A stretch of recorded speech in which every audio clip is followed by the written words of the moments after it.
你不许，我就完了。逼我是不是？这是必戏。我们的审判。乖乖。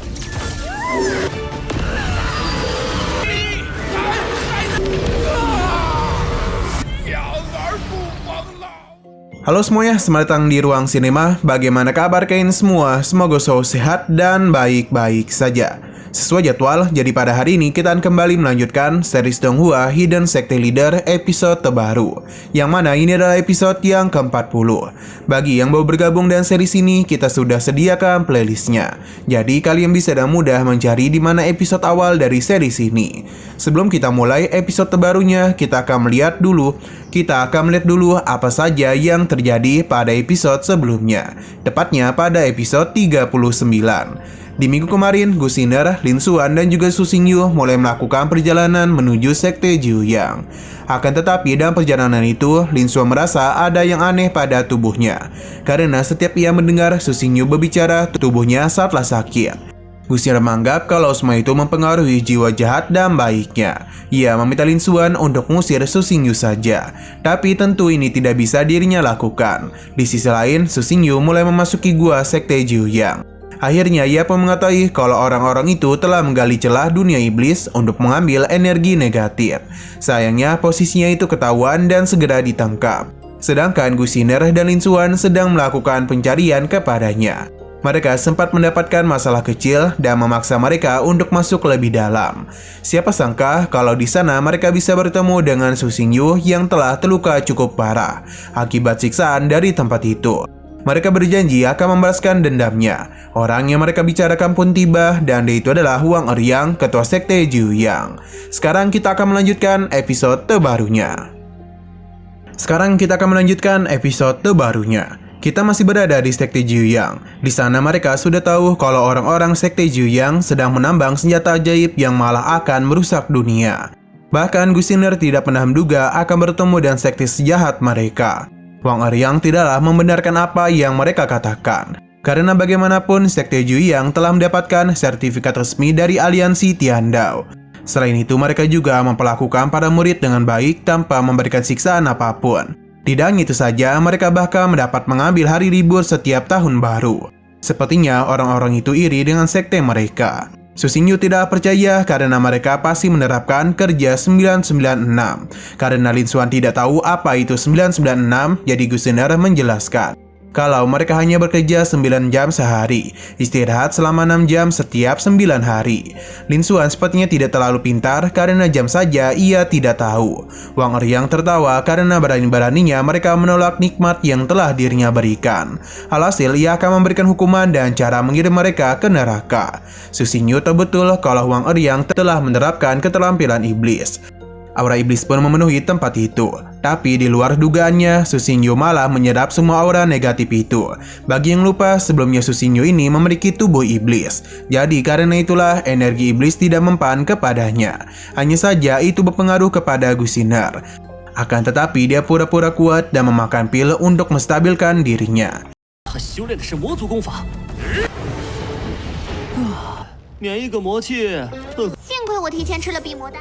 Tidak hanya dia saja, namun Lin Xuan juga terpengaruh. Tapi dia tetap tenang dan mengeluarkan napas yang begitu segar. Wang Eryang semakin kebingungan karena bagaimana bisa energi iblis diubah menjadi energi spiritual. Sebenarnya Lin Xuan juga tidak tahu akan hal tersebut. Sampai Su Xingyu yakin kalau ini adalah berkat jiwa jahat dan baiknya. Dengan kelainan yang ia miliki itulah alasan mengapa energi iblis bisa menjadi energi spiritual. Gu Xiner memberikan energi spiritual kepadanya, dan yang Lin Xuan keluarkan adalah energi iblis. Sepertinya memang benar kalau Lin Xuan mampu melakukan pengubahan. Wang Eryang meminta mereka untuk tidak banyak bacot dan lebih baik memberitahukan identitasnya kepada dirinya. Karena diminta, mereka pun mulai membentuk formasi. Sesuai dengan tradisi Sekte Immortal, mereka pun berkenalan dengan cara yang agak aneh, layaknya Power Ranger yang sedang memberitahukan kekuatannya.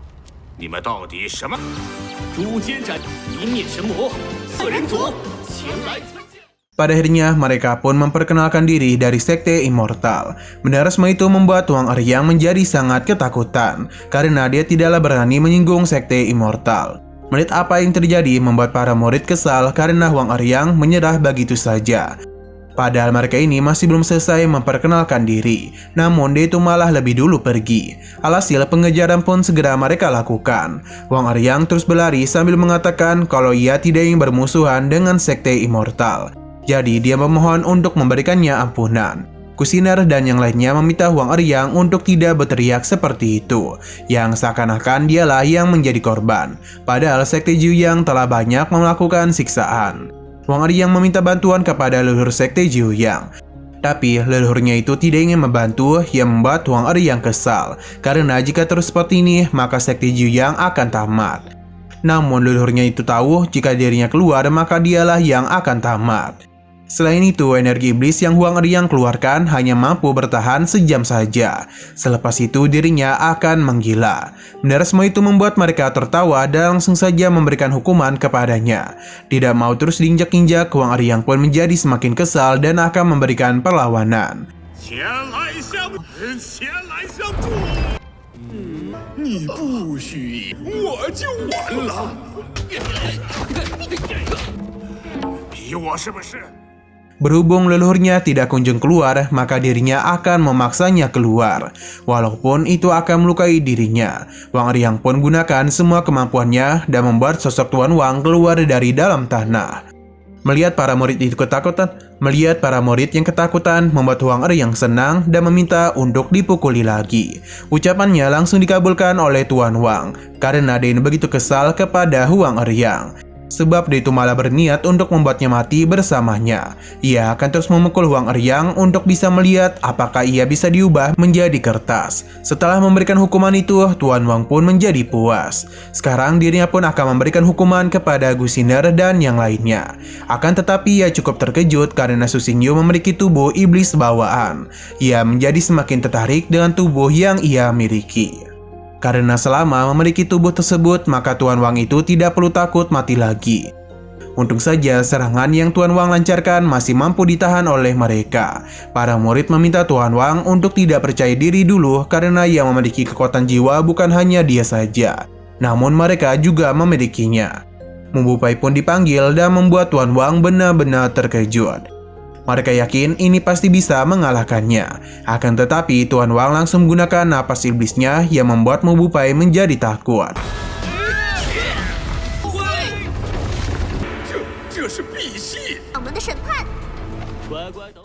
Tuan Wang menyadarkan mereka kalau kekuatan iblis merupakan kelemahan dari kekuatan jiwa itu. Tuan Wang berjanji setelah mendapatkan tubuh abadinya, ia akan menjadikan mereka sub. Kini Kushiner dan yang lainnya benar-benar sedang tertekan. Selain itu, tidak ada satupun cara yang mereka miliki. Sampai pada akhirnya Kushiner baru ingat kalau mereka ini bisa bergabung menjadi satu ke dalam Mu Bupai.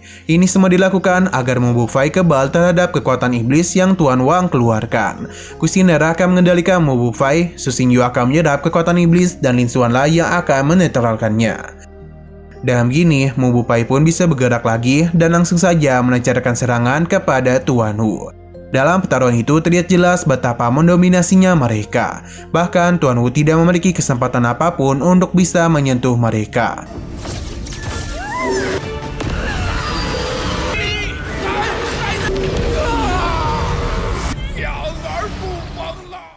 Sampai pada akhirnya dirinya pun berhasil dikalahkan. Sesaat kemudian, kunci naga biru terakhir pun berhasil mereka dapatkan. Kushiner dan yang lainnya menjadi senang karena dalam gini misi mereka pun telah selesai. Tapi sebelum pergi, Su Xingyu membebaskan para pekerja yang sebelumnya ditangkap. Mereka sangatlah berterima kasih karena akhirnya telah dibebaskan juga. Dan begini, penambangan ilegal pun telah berhasil mereka tutup. Selain itu, amanat guru mereka juga telah dilakukan dengan baik. Sebelum kembali, Xingyu penasaran seberapa banyak Lin Xuan memahami makhluk baik dan jahatnya. Ini sulit untuk dijawab, apalagi Su Xingyu terus memberikan pertanyaan kepadanya, yang membuat dirinya menjadi semakin kebingungan. Jadi ia hanya memberitahu kalau dia itu telah kehilangan ingatan.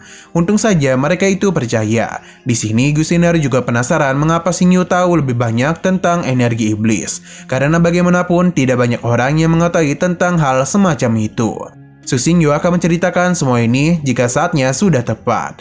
Daripada membicarakan hal itu, Su Xingyu yakin betul kalau mereka bertiga yang dikenal sebagai kelompok jahat sekte immortal pasti memiliki begitu banyak misteri yang belum terbongkar. Lin Xuan dan juga Gus Sinner membenarkan hal tersebut. Setelah semua itu, mereka pun akan kembali ke Sekte Immortal dan sekaligus menyudahi misi pemberian dari Jiang Beichan. 去过魔界吗？一般人成熟，我定会全盘告知。我们三个作为先， Nah, sayang sekali episode pada hari ini pun harus bersambung dulu. Oke, sekian dulu pada video kali ini. Untuk video selanjutnya akan segera hadir. Jadi bagi kalian yang ingin mengikuti series ini, langsung saja klik subscribe dan aktifkan loncengnya. Terima kasih yang sudah menonton video sampai habis. Jika kalian suka pada video ini, klik like dan share ke teman-teman kalian tentang channel ini. Dan ditunggu aja kelanjutannya. Oke, sampai jumpa di video selanjutnya.